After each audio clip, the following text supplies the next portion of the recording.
हाय hi everyone, मैं हूं आप सभी का अपना प्रशांत भैया और लेकर आ गया हूं अगला रैपिड रिवीजन जो कि है हाउ डू ऑर्गेनिजम्स रिप्रोड्यूस। आप सभी का one of the most favourite chapter खत्म करेंगे आज मात्र 20 से 25 मिनट के अंदर या फिर ज्यादा से ज्यादा 30 मिनट के अंदर। चलिए स्टार्ट करते हैं इस चैप्टर को। बहुत ज्यादा इंपॉर्टेंट है, बट अगर आपको डिटेल्ड वीडियो देखनी है जिसके अंदर मैंने 2 घंटे के अंदर इस चैप्टर को पूरा पढ़ा रखा है तो इसकी लिंक मैं डिस्क्रिप्शन में दे दूंगा, जाकर देख लेना। बहुत ज्यादा डिटेल के अंदर पढ़ाया हुआ है। अब बात करते हैं इसके रिवीजन की। सबसे पहले स्टार्ट करते हैं कि रिप्रोडक्शन होता क्या है और रिप्रोडक्शन लोग करते क्यों है। तो देखो, रिप्रोडक्शन सबसे पहली चीज होता क्या है, एक ऐसा बायोलॉजिकल प्रोसेस जिसकी मदद से कोई भी ऑर्गेनिज्म अपने जैसे नए ऑर्गेनिजम्स को क्या कर पाता है, प्रोड्यूस कर पाता है। यानी it is a biological process by which living organism produces new individual similar to themself, यानी एक जैसे इंडिविजुअल को प्रोड्यूस करने के लिए। अब भैया रिप्रोडक्शन की इंपॉर्टेंस क्या है? पहली चीज तो तुम्हें दिख ही रहा है कि अपनी जनरेशन को आगे बढ़ाने के लिए रिप्रोडक्शन इंपॉर्टेंट है। उसके अलावा रिप्रोडक्शन की एक और इंपॉर्टेंट चीज है जो कि है वेरिएशन। अब वेरिएशन क्या होता है? देखो,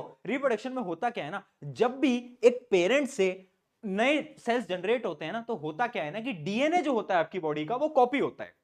ठीक है, और जैसा बोला जाता है नकल में भी अकल चाहिए, तो जब ये डीएनए कॉपी हो रहा होता है ना, तो डीएनए के पास अकल तो है नहीं, तो इसके अंदर कुछ एरर्स हो जाते हैं। डीएनए के अंदर क्या हो जाता है? एरर, जिसकी वजह से वेरिएशन देखने को मिलते हैं। जैसे कि अगर आपके पेरेंट्स की हाइट छोटी है तो शायद हो सकता है आपकी हाइट लंबी हो। क्यों? क्योंकि डीएनए के अंदर कुछ छोटे मोटे चेंजेस आ जाते हैं जिसकी वजह से वेरिएशंस नॉर्मली आने लगते हैं। अब देखते हैं कि वेरिएशन जो आ रहे हैं वो क्यों आ रहे हैं और इसकी इंपॉर्टेंस क्या है। देखो, वेरिएशन की इंपॉर्टेंस ये है, सबसे पहली चीज, variation help organism to adapt changing environment. जितने भी एनवायरनमेंट में चेंज आ रहे हैं, जैसे जैसे ऑर्गेनिज्म अडैप्ट होते रहेंगे, किसकी मदद से? वेरिएशंस की मदद से। अगला, it provide stability to the species and support evolution. Evolution को सपोर्ट करता है। जितने ज्यादा वेरिएशन आएंगे, स्पीशीज क्या होती जाएंगी? एवोल्यूशन के अंदर जाती जाएंगी। जैसे इमेजिन करो, अगर अगर आज तुम्हारा हाथ है ना, लाखों साल बाद क्या पता तुम्हारा हाथ ही ना हो। क्यों? क्योंकि एवोल्यूशन हो जाए। हो सकता है, बिल्कुल कुछ भी हो सकता है बेटा। अगली चीज, DNA variation leads to different form of species. अलग अलग स्पीशीज बन रही होती हैं। ये कुछ एडवांटेजेस हैं किसकी? वेरिएशन की। तो याद रखना, वेरिएशन जो है हर एक ऑर्गेनिज्म के लिए बहुत ज्यादा इंपॉर्टेंट होता है। अगली चीज देखते हैं, दो टाइप के रिप्रोडक्शन, एसेक्सुअल, सेक्सुअल। एसेक्सुअल और सेक्सुअल का डिफरेंस बहुत इंपॉर्टेंट है, एग्जाम के अंदर पक्का से पूछा जाता है। पहला डिफरेंस, सिंगल इंडिविजुअल, यानी सिर्फ एक पेरेंट की रिक्वायरमेंट है एसेक्सुअल के लिए। यहां पर कितने की है? 2 पेरेंट्स के लिए रिक्वायरमेंट है। ठीक है, अगली चीज, gametes are not form. Gametes क्या होते हैं? Sex cell. तो याद रखना, एसेक्सुअल के अंदर कोई सेक्स सेल की जरूरत नहीं होती, बट यहां पर किसकी जरूरत होती है? सेक्स सेल की। यानी जो अपनी गैमेट्स होती हैं वो क्या होती हैं? आपकी गैमेट्स होती हैं आपकी सेक्स सेल। तो इनकी जो आवश्यकता होती है, जरूरत होती है, जैसे कि ह्यूमंस के अंदर, मेल के अंदर होता है स्पर्म सेल। ठीक है, आगे बात करते हैं, न्यू इंडिविजुअल इज आइडेंटिकल, यानी सेम होते हैं, पेरेंट्स की कॉपी होते हैं, बट यहां पर थोड़े बहुत चेंजेस आ जाते हैं। अगली चीज देखते हैं, it is extremely useful as means of rapid multiplication, यानी ये जो प्रोसेस होता है ये फास्ट होता है, जबकि सेक्सुअल रिप्रोडक्शन स्लो होता है, इसमें काफी महीने तक लग जाते हैं। ये कुछ एग्जांपल्स थे और ये कुछ इंपॉर्टेंट टर्म्स थे, याद रखना इनका डिफरेंस। आगे बढ़ जाते हैं फटाफट से। अब देखते हैं कौन कौन से टाइप के एसेक्सुअल रिप्रोडक्शन हमें पढ़ने हैं। देखो, कुछ इंपॉर्टेंट टाइप्स के आप पढ़ने हैं और सबके एग्जांपल्स आपको याद रखने हैं। सबसे पहला है फिजन। फिजन का मतलब होता है, अगर बेसिक फिजन का मतलब समझाऊं तो होता है टूट जाना। यानी अगर एक पेरेंट सेल है और वो 2 या 2 से ज्यादा डॉटर सेल को जनरेट कर दे तो हम बोलेंगे इसका क्या हुआ है? इसका तो फिजन हो गया है। ठीक है, अब फिजन भी 2 टाइप का होता है। एक होता है आपका बाइनरी फिजन, एक होता है आपका मल्टीपल फिजन। बाइनरी फिजन क्या होता है? जिसके अंदर सिर्फ और सिर्फ 2 डॉटर सेल बनती हैं। मल्टीपल फिजन के अंदर बहुत सारे डॉटर सेल बनते हैं। अच्छा, एक चीज और याद रखना, यहां पर कुछ एग्जांपल्स लिखे होंगे, वो एग्जांपल आपको इंपॉर्टेंट है और याद रखने हैं। जैसे कि आप देख सकते हो यहां पर जो आपका अमीबा होता है, अमीबा करता है आपका इररेगुलर बाइनरी फिजन, यानी वो कहीं से भी टूट जाता है। करता तो बाइनरी फिजन है, बट कैसे करता है? इररेगुलर। उसके अलावा एक और बाइनरी फिजन होता है जो कि होता है लॉन्गिट्यूडनल बाइनरी फिजन, यानी बीच से काट देना। और ये आपका कौन सा ऑर्गेनिज्म करता है? यूग्लिना। ये आपका ऐसे रिप्रोड्यूस कर रहा होता है। अगला आ जाता है आपका ट्रांसवर्स, यानी ऐसे काट देना। ट्रांसवर्स जो आपका बाइनरी फिजन है वो पैरामीशियम करता है। ठीक है, अगला ये ऑब्लिक जो है ये आपके सिलेबस के अंदर नहीं है। आपको ये तीनों याद रखने हैं, इररेगुलर, लॉन्गिट्यूडनल, ट्रांसवर्स, और एग्जांपल याद रखना, अमीबा, इग्लुइना और पैरामीशियम। ये बहुत इंपॉर्टेंट एग्जांपल होते हैं। उसके अलावा अब आप बात करोगे भैया मल्टीपल फिजन, उसका भी तो कोई एग्जांपल दो। तो उसका एग्जांपल मैं आपको दे देता हूं, ये है आपका क्या? ये है आपका प्लाज्मोडियम। अब क्या होता है ना, प्लाज्मोडियम जो होता है वो क्या करता है? मल्टीपल डॉटर सेल्स के अंदर क्या करता है? प्रोड्यूस करता है। ठीक है, तो ये आपका एग्जांपल हो गया किसका? मल्टीपल फिजन का। आई होप यहां तक क्लियर हो गया होगा। अब बढ़ते हैं अगले टाइप ऑफ एसेक्सुअल रिप्रोडक्शन जो कि है आपका फ्रेगमेंटेशन। फ्रेगमेंटेशन क्या होता है? उसका एग्जाम्पल याद रखना, सबसे इंपॉर्टेंट है यहां पर एग्जाम्पल, जो कि है आपका क्या, स्पाइरोगायरा। आप इसको देख सकते हो, स्पाइरोगायरा, जैसे ही स्पाइरोगायरा मैच्योर होता है ना, तो क्या करता है वो कुछ फ्रेगमेंट्स के अंदर टूट जाता है, फ्रेगमेंट 1 2 3, और यही फ्रेगमेंट्स बड़े होकर बड़े बड़े स्पाइरोगायरस को बना देते हैं। ठीक है, अगले की तरफ बढ़ते हैं, एग्जांपल सबके याद रखना। अगला है रीजनरेशन, यानी रीजनरेशन क्या होता है, अपने पार्ट्स को वापस से ग्रो कर लेना, उस प्रोसेस को बोलते हैं रीजनरेशन। अब देखते हैं बेटा इसका एग्जांपल क्या है। सबसे पहला इसका एग्जांपल है हाइड्रा।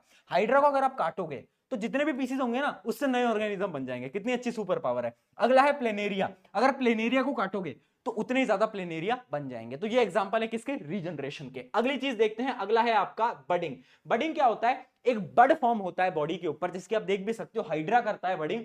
यहां पर अब एक बड बनेगा और उसके बाद जब ये बड डिटैच हो जाएगा तो एक नया हाइड्रा बन जाएगा। उसके अलावा इसका एक और एग्जांपल है, जो कि है आपका क्या, यीस्ट का सेल। आप देख सकते हो यहां पर एक बड़ आया, उसके ऊपर और बड़ आया, और बड़ आया, और बड़ आया, तो बहुत सारे बड़ आ गए और सारे सेपरेट हो जाएंगे और नए नए क्या बना लेंगे, यीस्ट, ये नए नए बना लेंगे। ठीक है, अब बढ़ते हैं अगले की तरफ, जो कि है स्पोर फॉर्मेशन। स्पोर फॉर्मेशन बड़ा इंपॉर्टेंट है, देखना स्पोर फॉर्मेशन कहां पर होता है। जैसे कि एक ऑर्गेनिज्म में आपको बता देता हूं, वो है राइजोपस। आपने ब्रेड मोल्ड देखिए, ब्रेड मोल्ड, आपके ब्रेड के ऊपर वो फंगाई लग जाती है ग्रीन कलर की, हाँ, तो उस ऑर्गेनिज्म का नाम होता है राइजोपस। ठीक है, तो राइजोपस उसका नाम होता है। अब वो करता क्या है ना, उसका स्ट्रक्चर देखना, उसका स्ट्रक्चर कुछ इस टाइप से होता है।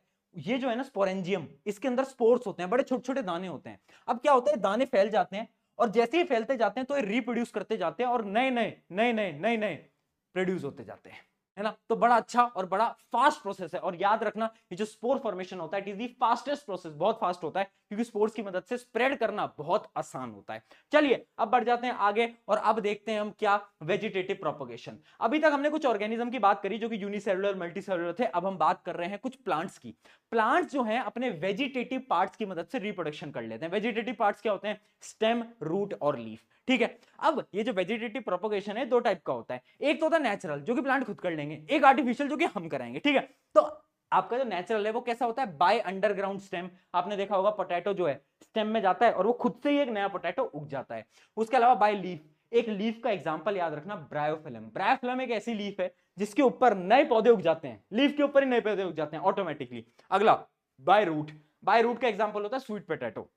रूट से क्या हो जाते हैं, नए आपके पौधे उग जाते हैं। ठीक है, अब आता है आर्टिफिशियल। भाई अब हमें भी तो कराना है कुछ, हम बोलेंगे भैया हम क्या कराएं, है ना, आर्टिफिशियली यानी ह्यूमन, हम कुछ करके नए नए प्लांट्स को जनरेट करेंगे। तो पहला आ जाता है कटिंग वेजिटेटिव प्रोपगेशन। कटिंग यानी गुलाब की डंडी काटो, वापस से लगा दो और नया पौधा उग जाएगा, तो वो हो जाएगा एग्जाम्पल किसका, कटिंग वेजिटेटिव प्रोपगेशन। उसके अलावा लेयरिंग, बेटा लेयरिंग कुछ नहीं होता, बड़ा सिंपल सा है। एक प्लांट लिया, उसको बेंड करा, एक प्लांट है मान लो, उसको बेंड करा, मिट्टी के अंदर डाला, अब यहां से एक नया पौधा उग जाएगा, उस प्रोसेस को हम बोलेंगे क्या, उस प्रोसेस को हम बोलते हैं लेयरिंग।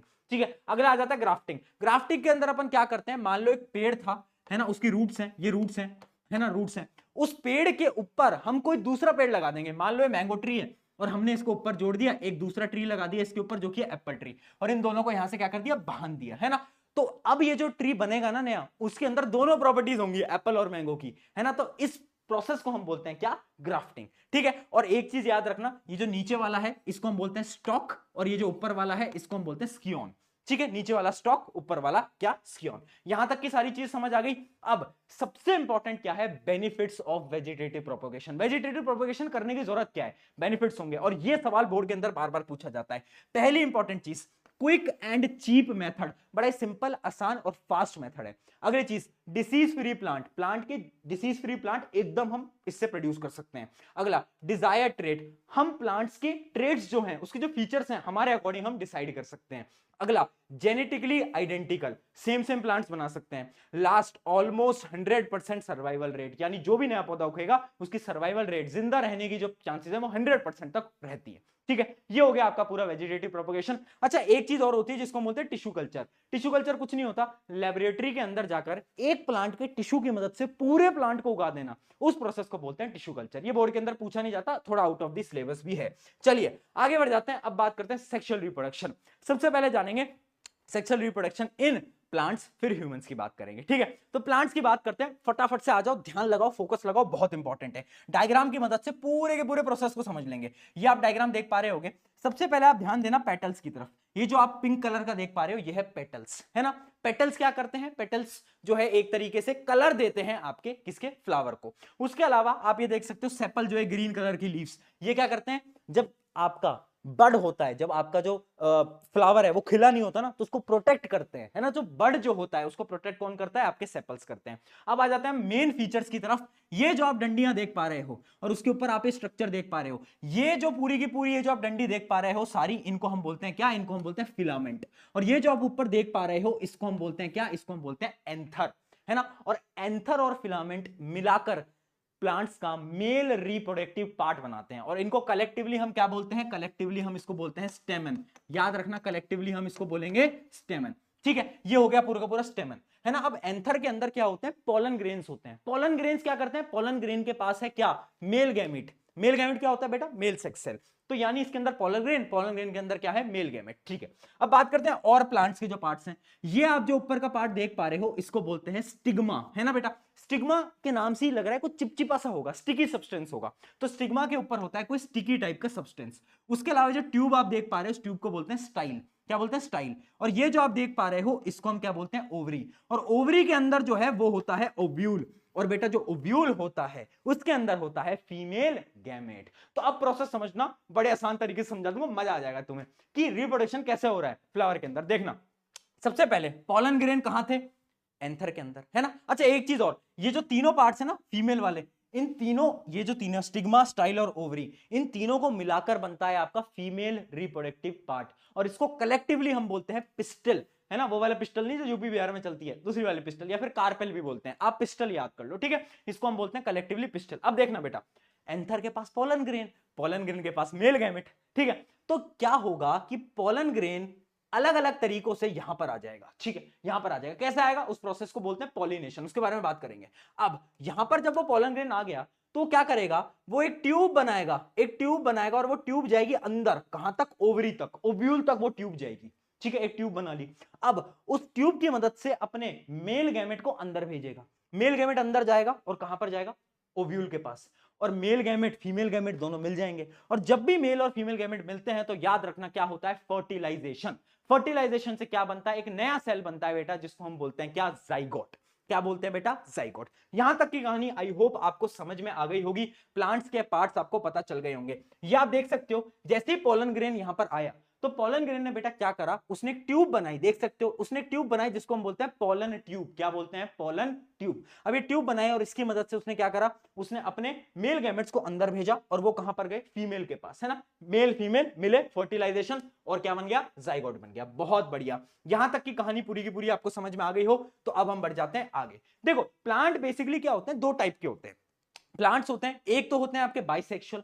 बाइसेक्सुअल वो होते हैं जिनके पास एक ही फ्लावर के अंदर मेल भी पार्ट है, फीमेल भी पार्ट है, यानी स्टेमन भी है, पिस्टल भी है, दोनों है। और एक होता है आपकी यूनिसेक्सुअल, यानी जिसके पास या तो स्टेमन है या तो पिस्टल है, ठीक है। तो बाइसेक्सुअल भी होते हैं, यूनिसेक्सुअल भी होते हैं। अब देखना बेटा, अब मैं आपको बता रहा था ना कि वो जो पोलन ग्रेन है वो उड़ के जाता है, मतलब कैसे जाता है, हमारे स्टिग्मा पे जाकर चिपक जाता है ना, क्योंकि स्टिग्मा जो होता है स्टिकी होता है, तो उसके ऊपर जाके चिपक जाता है। कैसे जाता है, याद रखना, उस पूरे प्रोसेस को हम क्या बोलते हैं, pollination. Process of transferring of pollen grain from कहां से, एंथर से कहां पर, स्टिग्मा तक, उस प्रोसेस को हम बोलते हैं पॉलिनेशन। अब देखो पॉलिनेशन जो होता है बेसिकली दो टाइप का होता है, एक तो सेल्फ पॉलिनेशन, एक क्रॉस पॉलिनेशन। सेल्फ पॉलिनेशन क्या होगा, एक ही फ्लावर के सेम कहां से, अगर एक फ्लावर है मान लो, ठीक है, एक बाइसेक्सुअल फ्लावर है, उसी के ही मेल पार्ट से फीमेल पार्ट में अगर पोलन ग्रेन चला गया तो हम बोलेंगे सेल्फ पॉलिनेशन। बट अगर एक दूसरे फ्लावर के पोलन ग्रेन आए, एक दूसरे फ्लावर के स्टिग्मा पे जाके चिपक जाए, तो हम उसको बोलेंगे क्रॉस पॉलिनेशन। और याद रखना, पॉलिनेशन कराने के लिए कुछ एजेंट्स की आवश्यकता होती है, जैसे लोन वोन के लिए एक अलग एजेंट होते हैं ना, वैसे यहां पर भी कुछ एजेंट्स की आवश्यकता होती है ना। तो अलग अलग एजेंट्स हो सकते हैं, जैसे कि विंड हो सकती है, उसके अलावा आपकी बर्ड्स हो सकती हैं, तो अलग अलग होते हैं, और उनको हम बोलते हैं एजेंट्स ऑफ पॉलिनेशन, या फिर पॉलिनेटर्स भी हम उसको बोल रहे होते हैं। यहां तक की बात क्लियर हो गई। अब वापस से उस डायग्राम पे आते हैं, क्योंकि मैं आपको बहुत ज्यादा इंपॉर्टेंट चीज बताने वाला हूं। देखो जब हमने ये वाला डायग्राम देखा तो अब पता क्या होगा, यहां पर पॉलिनेशन हो गया, ट्यूब बन गई, और उसके बाद क्या हो गया, फर्टिलाइजेशन हो गया, जाइगोट बन गया। अब जाइगोट बड़ा होकर एम्ब्रियो बनेगा, और उसके बाद एम्ब्रियो जो है, ये जो ओवरी आप देख पा रहे हो ना, ये जो ओवरी देख पा रहे हो, ये बन जाएगी पूरी की पूरी फ्रूट बन जाएगा आपका। और ये जो अंदर ओव्यूल था ना, ओव्यूल, ये बन जाएगा सीड। तो याद रखना, क्वेश्चन पूछा जाता है बोर्ड के अंदर, पोस्ट फर्टिलाइजेशन यानी फर्टिलाइजेशन के बाद ओवरी किस चीज में कन्वर्ट होती है? ओवरी कन्वर्ट होती है फ्रूट के अंदर, और जो अंदर का ओव्यूल है बेचारा वो सीड बन जाता है। ठीक है, वो सीड बन जाता है। अब सीड के भी कुछ पार्ट्स होते हैं, तो याद रखना सीड्स के बेसिकली तीन ही पार्ट होते हैं बेटा, एक होता है सीड कोट, एक होता है एम्ब्रियो, एक होता है कॉटिलेडन। कुछ नहीं है, सीड कोट प्रोटेक्शन देगा भैया, Z प्लस सिक्योरिटी। एम्ब्रियो क्या है? एम्ब्रियो अंदर का पार्ट है। और कॉटिलेडन क्या है? इसके अंदर जो है फूड स्टोरेज है, यानी खाना बना देगा। अब एम्ब्रियो के दो पार्ट होते हैं, प्लूमिल और उसके अलावा रेडिकल। प्लूमिल और रेडिकल क्या होते हैं? फ्यूचर शूट और फ्यूचर रूट। यानी वो जो सीड है बड़ा होके पेड़ बनेगा ना, एक ऊपर जाएगा और रूट नीचे जाएंगी, तो ये प्लूमिल और रेडिकल वही है, फ्यूचर शूट और फ्यूचर रूट, बाकी कुछ नहीं है। ठीक है, बड़ा सिंपल सा है सीड के, और ज्यादा सवाल पूछे भी नहीं जाते। आई होप यहां तक की पूरी कहानी आपको समझ आ गई होगी कि एक जो प्लांट है आपका, उसके अंदर क्या क्या चीजें हैं, फ्लावर के अंदर कैसे आपके प्रोसेसेस हो रहे हैं। ठीक है, तो पॉलिनेटर्स तक मैंने आपको सारा का सारी चीजें बता दी हैं। चलिए अब बढ़ जाते हैं हमारे ह्यूमन रिप्रोडक्टिव सिस्टम की तरफ बढ़ जाते हैं, है ना। और स्टार्ट करते हैं हम किसके साथ?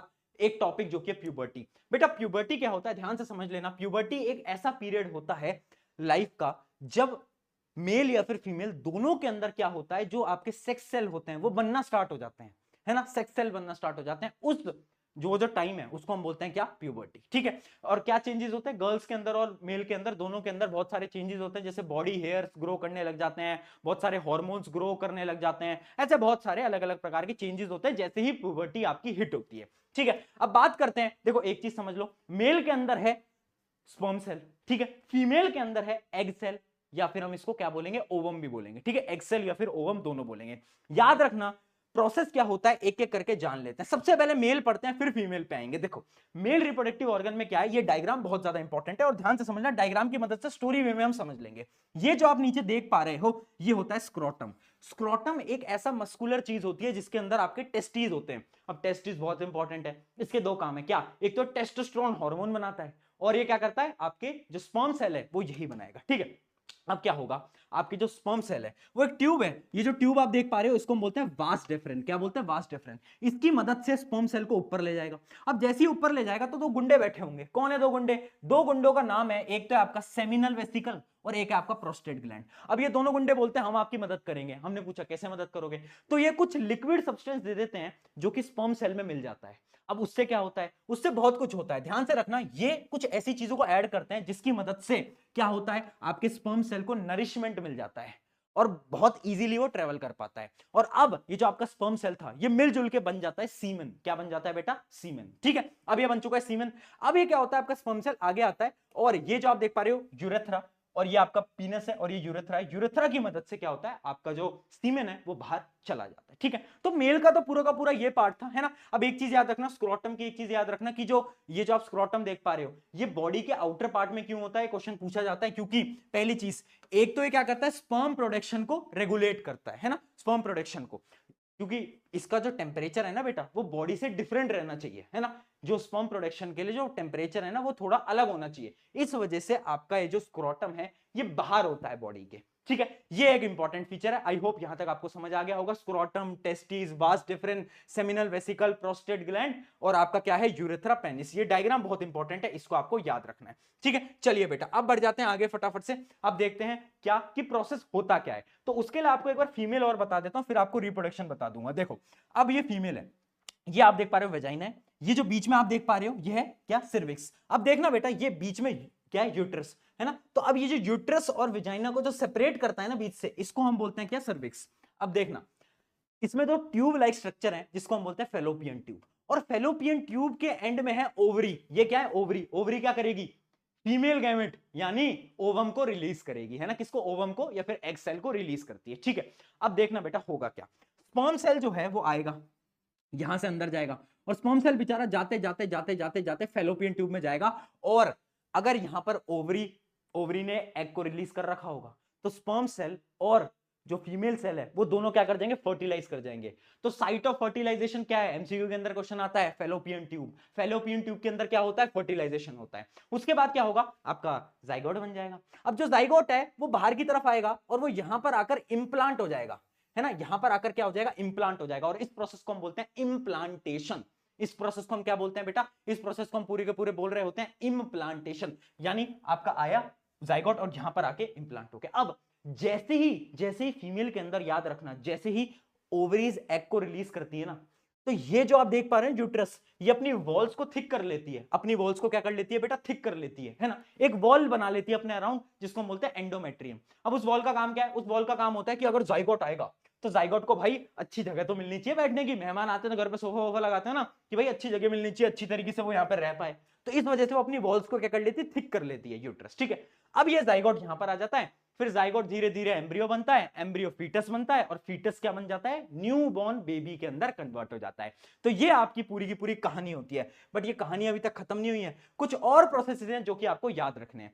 सबसे पहली चीज, इंप्लांटेशन क्या होता है, मैं आपको ऑलरेडी बता चुका हूं, देखना, attachment of growing embryo to endometrium, यानी वो जो वॉल थी ना, मैंने आपको बताया एंडोमेट्रियम कहां पर, यूट्रस में, यूट्रस की वॉल में जाइगोट आता है एम्ब्रियो बन के और वो अटैच हो जाता है, तो उस प्रोसेस को हम क्या बोलते हैं, इंप्लांटेशन बोलते हैं, ठीक है।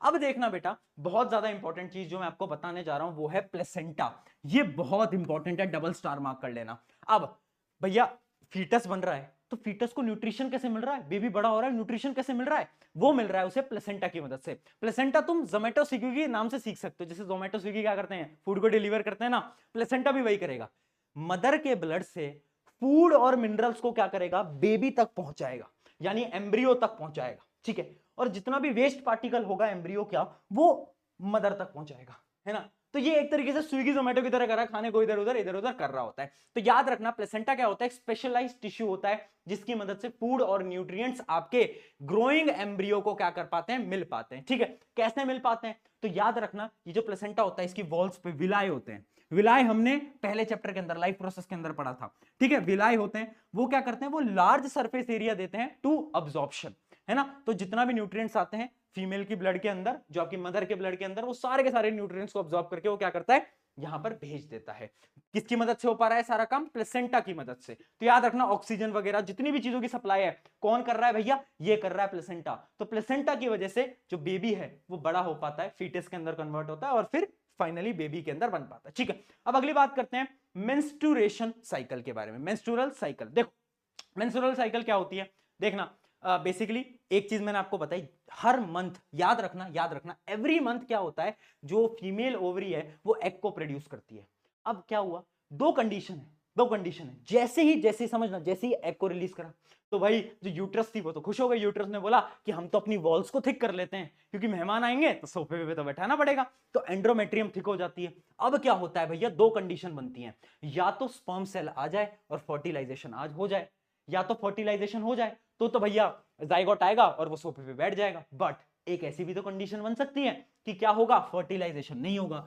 जैसे ही फर्टिलाइजेशन नहीं हुआ तो पता क्या होगा, कुछ दिन बाद, 2-3 दिन बाद, वो जो वॉल बनी थी ना मोटी, वो वॉल जो है वो ब्रेक डाउन करने लगती है, यानी टूटने लगती है in the form of blood and mucus, और वो जो है वेजाइना से निकल जाती है, और उसी पूरे प्रोसेस को हम बोलते हैं क्या, मेंस्ट्रुअल साइकिल या फिर पीरियड्स भी इसको हम बोल रहे होते हैं। तो बेसिकली किसकी वजह से हो रही है, हर मंथ में होती है। क्यों होती है, क्योंकि ओवरी ने एग को रिलीज करा, इस वजह से होती है। तो ये है आपका प्रोसेस ऑफ मेंस्ट्रुअल साइकिल, इस पे भी सवाल कभी कभार आ जाते हैं, ठीक है। अब बढ़ जाते हैं आखिरी टॉपिक की तरफ, जो कि है रिप्रोडक्टिव हेल्थ। देखना, रिप्रोडक्टिव हेल्थ में हमें क्या करना है, दो चीजें हैं, एक तो हमें पॉपुलेशन को कंट्रोल करना है, इंडिया में बहुत ज्यादा रिक्वायरमेंट भी है, दूसरी चीज हमें एसटीडीज से बचना है, यानी सेक्सुअली ट्रांसमिटेड डिसीज से बचना है। ये दो काम हमें करके देना है, ठीक है। तो पहली चीज देखते हैं कि एसटीडीज कौन से होते हैं। नाम याद रखना, दो टाइप के एसटीडीज होते हैं, एक होते हैं जो कि बैक्टीरिया से फैलते हैं, एक वो होते हैं जो कि वायरस से फैलते हैं।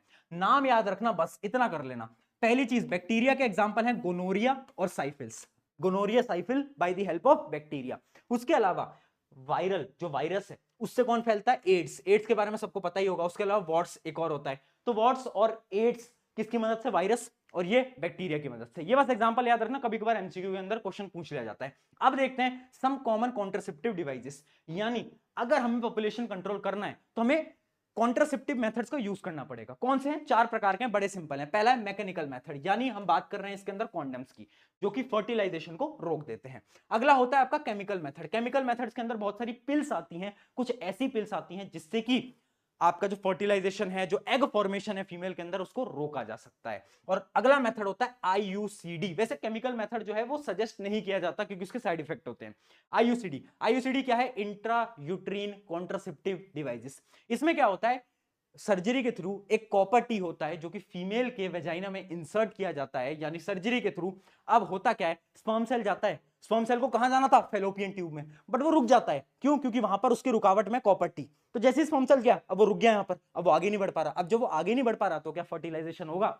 बिल्कुल नहीं होगा। लास्ट देखते हैं सर्जिकल मेथड। दो टाइप के सर्जिकल मेथड होते हैं। एक होता है वेसिक्टोमी, जो कि मेल के अंदर होता है। इसके अंदर क्या होता है, जो आपका वास डिफरेंट होता है, मैंने बताया था ना, ट्यूब होती है वास डिफरेंट, उसको कट करके टाई अप कर दिया जाता है। उससे क्या होता है, स्पर्म ही नहीं आता है ना। सिमिलरली ट्यूबेक्टोमी होता है किसके अंदर, फीमेल्स के अंदर, जिसमें क्या होता है आपका, जिसमें आपका जो हम फेलोपियन ट्यूब की बात कर रहे हैं, वो फेलोपियन ट्यूब को कट करते हैं, टाई कर देते हैं। अब उससे क्या होता है, कोई भी स्पर्म सेल आ ही नहीं सकता है ना, कोई भी स्पर्म सेल नहीं आ सकता, ना ही ओवरी में से जो ओव्यूल है वो आगे आ जाएगा, कुछ भी नहीं हो सकता, ओवम भी आगे नहीं आ सकता है ना। तो यानी वेसिक्टोमी किसके अंदर होता है, मेल के अंदर, ट्यूबेक्टोमी किसके अंदर होता है, आपके फीमेल के अंदर। इतना आपको याद रहना चाहिए। और यहां पर आपका चैप्टर हो गया समाप्त। फटाफट से बता दो कुछ इंपॉर्टेंट क्वेश्चन, जल्दी से बताना कमेंट के अंदर। दो सवाल मैं आपसे पूछूंगा, एबीसीडी में से आंसर देना।